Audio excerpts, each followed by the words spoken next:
Right.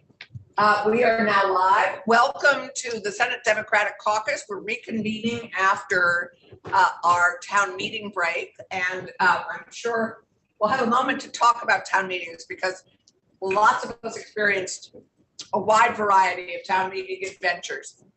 I'm Allison Clarkson. I'm the majority leader, and today we're going to do some updates. We have crossover on Friday.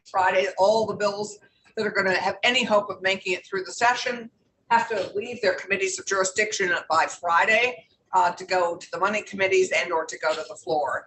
So there is a certain amount of pressure. We're missing some of our colleagues because there are a number of working groups meeting right now to try and move things along so that we can actually get these bills done. We also experienced a power outage of about 45 minutes earlier today, so it put people a bit behind. Anyway, that being said, welcome back from town meeting, everybody. We have snacks in the back. We've got chips and nuts and raisins and cookies and gluten-free cookies and clementines and Senate compost. Just in case we walk the talk. In case nobody knows that. Good on you, Senate. We are today we're going to begin with a really much anticipated introduction. We have Dick Sears and Andy Perchlik and I did a final interview with our wonderful new caucus director. We finally have a Senate caucus director, and we are thrilled to welcome Justin Sursik, who's going to introduce himself.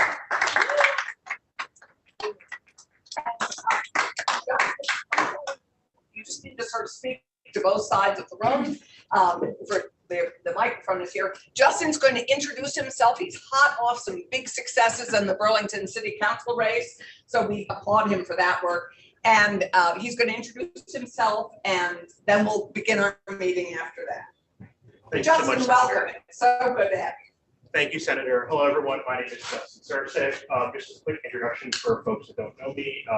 I came to Vermont about 2 years ago to start AmeriCorps service with the Vermont Affordable Housing Coalition. And from there, I was able to hop on with the Vermont Democratic Party, the field organizer for the midterm elections. After that, I helped out a lot of city council in Burlington from the special election in December for the 8th district, as well as the city council elections that we did really well on this past time today, thanks to a lot of great candidates and great staff and interns that I was able to work with.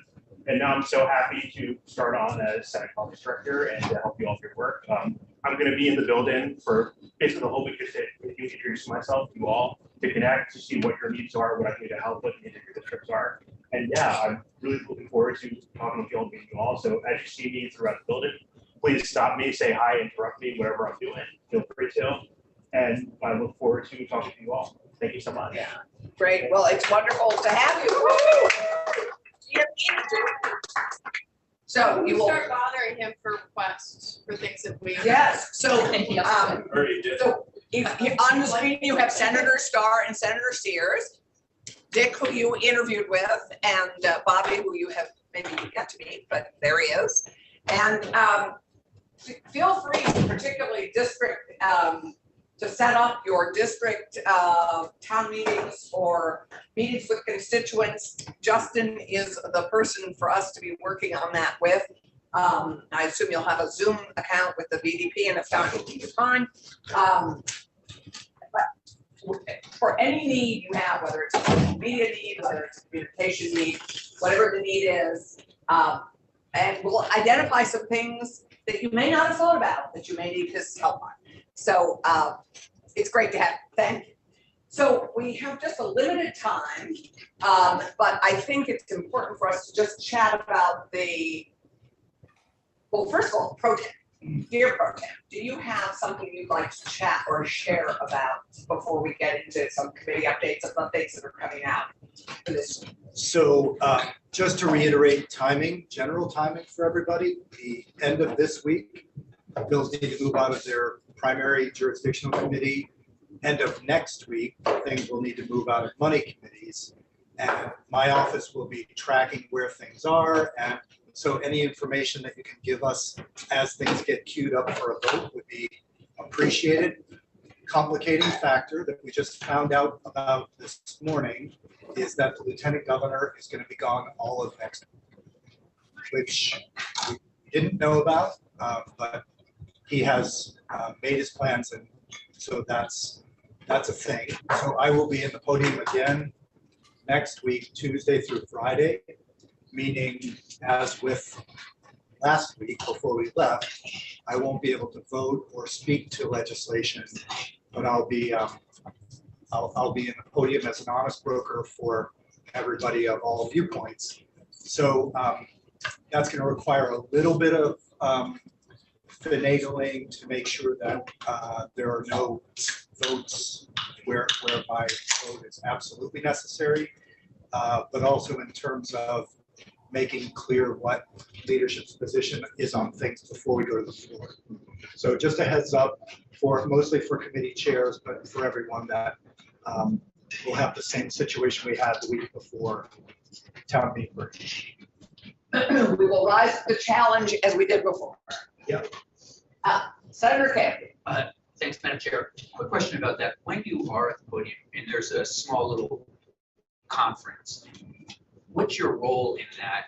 You know, do you have to take on the role of being can you be the pro tem and weigh in at that point, or is it? So I guess the way I would think about it is I'm supposed to be presiding and not running strategy for one side or the other. I do think if there is a scrum, it's good to have it beside the podium so that I can listen in, and if need be, we can take a recess and go off of The center part will be here. Yeah. Okay. Absolutely. Great. No, it worked reasonably Yeah, well. it worked well. It will be good to have me at least physically present as Yes. opposed to being on Zoom. Well, whole leadership. Challenging last time. Yeah, thank you for that. And the last one we had, actually, the lieutenant governor participated. Yeah, thanks. Yeah, no, just as I recall it. Okay, so before we dive in, any highlights from town meeting that anyone would like to share? Anything that surprised you, or I got to 9 town meetings, I got to speak at 8. Oh my God. I know my teammates got to quite a few as well. I assume it's a great opportunity for us to touch base with our towns and to understand the varying natures of our towns and the issues they're dealing with. Irene, did you all our newcomers, how was town meeting? It was great. Thanks. I only got to 5, but I like to stay at each one as long as I can, just to see what's happening. And there were a lot of new residents, folks who had moved into the town, which I thought was extraordinary because it's a great way to learn about a town. I used to develop in my life in Florida, we had a lot of people moving in, and we developed programs to integrate folks, just let them know how our town works. But town meeting is a great way for people to learn by immersion. And we actually in one town, a conversation about public safety, and it got to the point where a new resident asked the question, well, if I call 911, is anyone going to answer? And that showed the level of concern in the town generally. And the answer was yes, of course, once they answer. But it was telling. So there were little things like that I thought were really good about going to town meeting. And most of the towns that I went to really appreciate in-person town meetings, especially after COVID. And I was happy to see that they voted generally to continue that. Oh, that's great. Anybody else? Chris? Yeah, Senator Brooke. be brief. Back and forth. Remember, you have senators behind you. We voted, we voted out S5 just before we left. We made very meaningful changes to it in those last 2 days.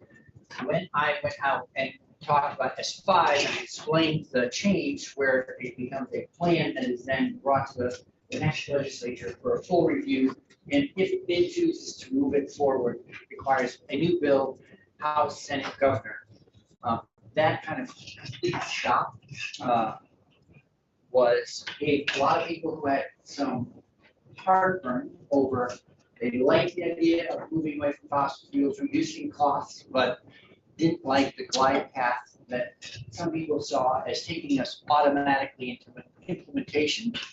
So it made sense to me that we voted it that way. When people learned about that change, most people hadn't heard that change, just before town meeting.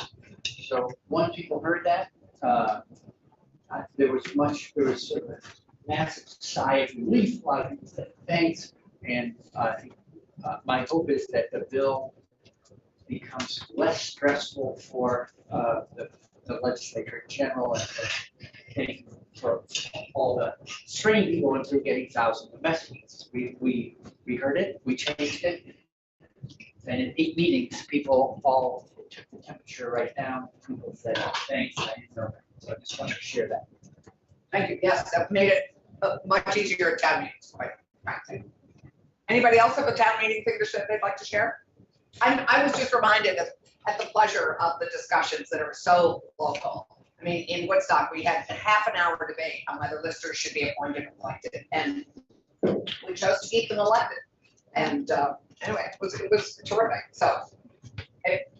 So we have bills that are coming out of committee this week, and I'd love to have the chairs of those committees with bills they are would like to share, and we can begin. Want to begin with transportation? How about we begin at the bottom of the alphabet? We have a catalytic converter bill, which we feel concerned about because there's so much stealing going on in catalytic converters. Is it part of the miscellaneous transportation bill? It's a separate bill all by itself, so we finalized this morning. Yes. That's. Did you hear that, Bobby? There's a catalytic converter bill coming. I think what's the other one we got? We got one more. DMV miscellaneous is making its way through appropriations. Yeah. Possible methods. So it's not going to be on the floor tomorrow? No, it's on notice, but it's. It got sent to appropriations. It was directed to appropriations this morning. Oh, right. Okay, natural resources. Because I think some of us may have some questions for you about traffic. Sure. So I hope it's by Friday, we are committed to moving the housing bill out tomorrow, Wednesday. For the last 2 days, we're looking at bills that we already have introduced but not finished work on. One is Energy Efficiency Modernization Act. It's a pilot that's currently running. Those who are participating in the pilot, because energy efficiency work in thermal and transportation spaces, we use energy efficiency dollars to do that work. So it's a special carve out of money that's usually limited to electricity alone, letting us get experience more broadly on efficiency. And the other one is just A&R's annual housekeeping bill. It does include some provisions related to revolving loan funds. So I've been in touch with Chair Ingalls and said, like to share the bill with you, so you can take a look, and so that institutions are surprised at what's in the bill before it ever comes to the floor. So I'll probably be in that meeting tomorrow. Right, and trapping. We've all gotten lots of emails about the trapping bill. Is that beginning in the House? I don't know the answer to that one yet. Okay. We've perfect there. We're very aware, and yet another highly controversial issue. We spent a lot of time in the last year. We asked for a study group, a report. We haven't paused yet to get that report, the commissioner back in, pushing out housing plus affordable needs. Once we're past crossover, we'll have the commissioner in, we'll hear that report, and I always feel like it's fourth process if we ask for a report, create a working group, and then proceed without being advised by that, and then having that shape what we do next. So that's why I don't know what will happen next, because we haven't had that report delivered to us. We haven't had a community conversation with the commissioner and with other interested parties about that. Got it. Thank you. Judiciary, who, Tanya, I think, or Phil, you two want to share? I mean, we've lost Dick and we don't have Nana. So, any updates on what may be coming out by the end of the week? We're happy to pass over to one. There, Well, so we're Well- doing some work on, Senator Sears Mike- is back. My computer's unstable. That's what the problem is. I think because of the storm. So Okay, would you be kind enough to fill us in on what's coming out of judiciary this week that we need Well, to know my about? hope is S27 comes out. That has to deal with cash bail. S33 is a miscellaneous judiciary procedures bill that is about as exciting as the one that Ann Cummings was reading on the floor this morning. In other words, it's pretty much miscellaneous procedures. And we have two bills, S70, S90. Well, it doesn't matter the number. S91 has to do with the competency to stand trial and insanity as a defense. And S89 is an act relating to establishing a forensic facility. Those two bills are probably going to be very controversial. We hope to get them out by the end of the week. And we have S4 is still in, and S6 having to do with custodial interrogation are both in the Appropriations Committee. And S36 is a bill on workplace safety in hospitals and other healthcare facilities, and that's still in the Health and Welfare. Right. Thank you. Wendy, do you want to, Wendy's this year? Okay, great. Then we're going to go to Health and Welfare. Ruth has arrived in a timely fashion. Lots is happening in Health and Welfare, which is where you've been meeting. You want to just come closer a little bit because so they can hear us. I'm not health, I'm in that I committee. know, but can you Okay. just give us a brief update, given we don't? Okay, we The are chair or working vice on, chair the here. childcare bill is the main thing that we're working on, and that's where I just was meeting on childcare. Right. So we plan to vote that out by the end of this week. There's a lot of moving parts with that bill. We are also working on, and I don't remember the numbers of these bills, we have 3 other bills that I believe the chair hopes to get out this week. One on violence in hospitals, which came to us from judiciary. And so we're just finalizing the health and welfare amendment to that. And then another about the use of soft restraints, which also I think came to us from judiciary. We're hoping to get that one out. And then a third one on toxic chemicals. So those are the 4 bills that we hope to get out this week. And stay right there. Government. Oh, tobacco, we already And voted tobacco. out, that will be on the floor. That's on the floor Flavored tomorrow. tobacco Okay, it's on tomorrow. And your, Yes. Senator Kulik is doing, Oh, GovOps. good work. Her second bill.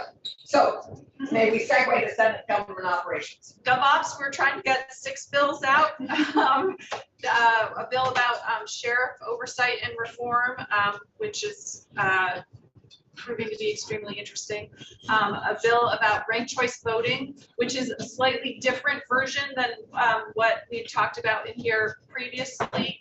This would make it optional for municipalities to use ranked choice voting for local elections starting next year. And then there's a sort of interim study committee that looks at the potential of using ranked choice voting for a statewide election in 2026, and then using ranked choice voting in 2028 for the presidential primary. We had originally thought about using it for the 2024 presidential primary, but it became very clear that that was not going to be possible. So we're moving it all out, but allowing municipalities to use it in the interim if they want. We are also doing a little bill about opioid awareness day, which we passed last year. And then a bill about divesting at least a part of our pension funds. We have an agreement that we're going to look at today between BPIC, the Treasurer's Office, and Third Act, which is an environmental advocacy group, and they all agreed on the language. So we'll see how that works out this afternoon. And then a bill about dispatch emergency communications, and dispatching emergency, which I'm happy to talk about, and as is Senator Watson, who's been doing much of the work on that bill. And then, what's the last? Sheriff. I said sheriff. Oh, legislative compensation, Right. which I'm happy to talk more about, but we've taken a lot of testimony from our colleagues about how our compensation structure does not work for a lot of people who are or want to be legislators. Senator White has done a lot of work on that, so I think those are the bills.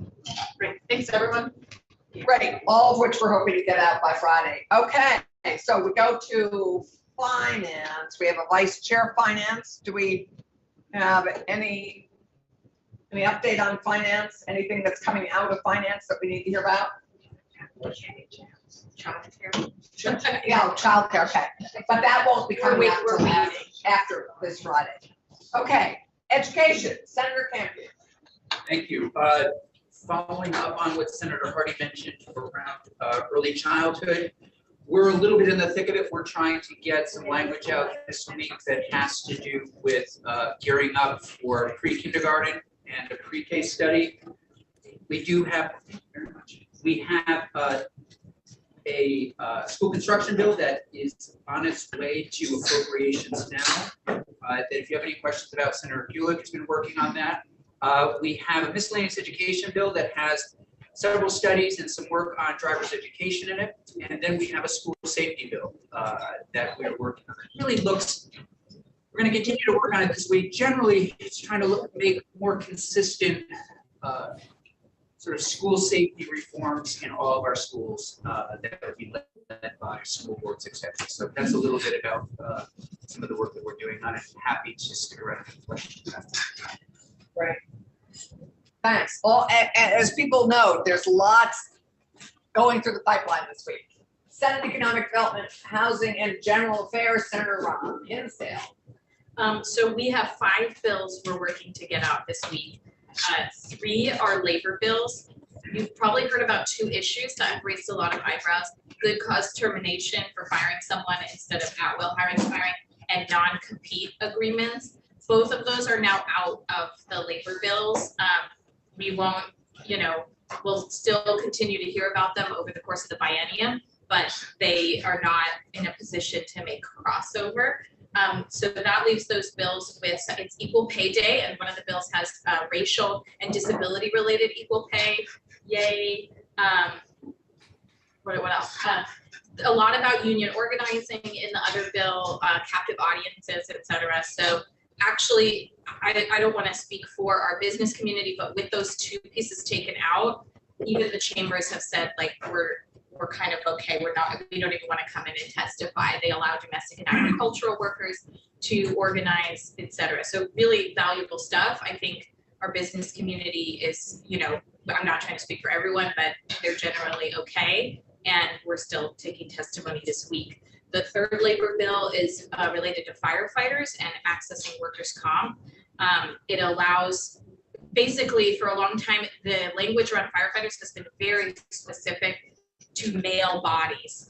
So if you get types of cancer that apply to what we consider female identifying bodies, they were not covered for workers' comp. So we're including that. It opened a bigger box of issues around updating equipment and making sure firefighters, both not volunteer, but professional, and there's another way of calling it, since, I don't know, maybe it is career firefighter. Yeah, thank you. And volunteers. Yes, career and volunteer, thank you. So, I'm looking at getting them screening regularly, both career and volunteer firefighters. That's a study. So we don't, it's Senator Maru's bill, and it's in a position to move more quickly, which we want to do, but we also want to come back and look at the bigger issues around that. Sister state program, Senator Hardy's bill, unless some controversy arises this week, I think that's going to be possible to move. And finally, it doesn't have a number yet. Hopefully it will this week, but we've been working with Treasurer Pichek on a opt-out voluntary retirement savings program called Vermont Saves. We'd be following the lead of 12 other states that have a Roth IRA that you are automatically signed up for. If you earn a wage at 5% of your wage goes into this savings plan automatically. You can opt out, you can lower the amount that you save. But if we do opt in voluntary, you know, people get a little nervous. It gets like 50 people in the whole state maybe to sign up. But most states have had a lot of success with opt out voluntary, where a lot of people stay on. 45% of Vermonters don't have any retirement savings, which means at the end of their career or their working life, they have less than $10,000 to retire on. Whereas if you've had retirement savings and you have compound interest, which we know is amazing, you end up with over $100,000 of savings. So, you know, it's been really successful in a lot of other states, and stay tuned for more details like a bill number. But next Tuesday at 9 a.m., we also plan to have a press conference with the treasurer before the floor if anybody wants to join. And so far, it's had a lot of tripartisan support. And this was floated also for our disabled community, who also had this need. So the ABLE program, you may remember, we enacted a couple of years ago. Approves Vice Chair, For a quick question. Senator Bragg. Yeah, quick question on, I think it's 73. Yes, the firefighter bill. Yeah. Does that include a presumption of when someone gets cancer, they're a firefighter? Does this clarify that they are covered for that? You know, I've talked to firefighters at home who are worried about there are folks who are left out if they do end up developing cancer. And we've worked on this issue over the years. I thought we had nailed it all down, apparently not. So I'm just wondering if you can speak just for a minute to that piece of it, the presumption of cancer coming from exposures related to performance of fire. I see Senator Lyons wanting to address the underlying issue. The change in the bill from what was proposed originally, and essentially right now you don't just receive that presumption in terms of accessing your benefits. So if you if you don't get a screening before you enter firefighting as a service, you don't have the benefit of the cancer was from fighting fires. This would say, you know, you should have a screening before you become a firefighter. We recommend this strongly. And if you get an all clear that you don't have cancer while you're a firefighter and then you get cancer, you also are covered. So that was the addition, which is something that the House was proposing as well. What happens to all the career firefighters who are 20, 30 years in and they haven't had a screening? So, I mean, what we heard was it's more in the volunteer ranks that they don't have access to screening whatsoever or regularly. It costs about $300 just to get a kind of basic screening that tells you something looks funny and you should go get it checked out. So we heard from the professionals that adding the language covering, you know, different types of cancer that women more commonly get pretty much covers them, and they have access to pretty regular screening. But it's the volunteers where there's almost no screening at all. It's not, they can't afford it. So that's the study in there would say we want the Division of Fire Safety to come back and tell us how to make sure everybody is getting a regular screening, how much that would cost, you know, and start to figure out how we might bear the burden of that cost. So that, I mean, we already know we have a shortage of volunteer firefighters because, you know, on top of not getting paid and being up in the middle of the night now, you could easily get cancer. There's PFAS in the gear, all of the things. So, you know, we're looking at equipment and toxins and equipment in the study and also the screening. I don't know if Senator Lyons wants to. I think I'm going to say exactly that. Thank you. Okay. We will look at the bill in our committee as a flyer. Right. Oh, terrific. Yes. We have a 1 minute left and we have a props and ag, and Bobby, you've been very patient. Jane has just walked in. We have another bag, Jane, too. I don't need another bag. Senator Kitchell, I need a whole bag. Senator Kitchell, would you be kind enough to come forward so Bobby can hear you, and Dick, who's not there, but he's there. And give us just a quick update on props, and then we'll do ag quickly, and then we'll all go to our afternoon committees. Well, I'm happy to report I survived COVID. Yay! Budget adjustments, got that finished, so we're now just taking continued testimony and on the big bill. Got 3 bills in that we're trying to spin out. S37, there's S6 and S4. And I think more bills will be coming our way. I think S99 is coming our way. So that's transportation DMV bill. So this is where we are. This is crossover week, so I don't know how many bills that are still in committees that might carry creation of a budgetary impact, but next week should be pretty busy for us because everything that piles up in every other committee, comes down a very narrow track, either finance or appropriation. So that's. Thank you. And to end our time together, Bobby Starr, Senator Starr, will you give us a quick update about what we can expect to see out of ag this week? Yes, thanks, Allison. We have a bill that's in finance right now that they're going to take up tomorrow with a minimal fee change. And so that should be up hopefully Thursday and gone. Then we have our organic dairy issue that we've been working on, along with additional funds for conventional farmers for the DMC federal insurance program. It's, USDA has projected that would have a big payout this year here. So if we could get some money to finish that, reimbursing our farmers for that insurance program would be a real plus. So quickly, it'd be those 3 issues. And universal meals, is that the one in finance right now? No, universal meals is coming over from the House. Oh, okay. Oh, I hadn't realized. Great. Anything, thank you, Bobby. Keep healing. Dick, you too. Anything else before we break? For those of you who arrived late, Thomas Chipman, did you have a question? For those of you who arrived late, Justin Sursick is here, our new caucus director. We'd love to have you meet him. He introduced himself earlier. Thank you all very much, and we are going to get to work. Thank you, Allison. Go off live. Wow, that's quite a promotion. You signed me up for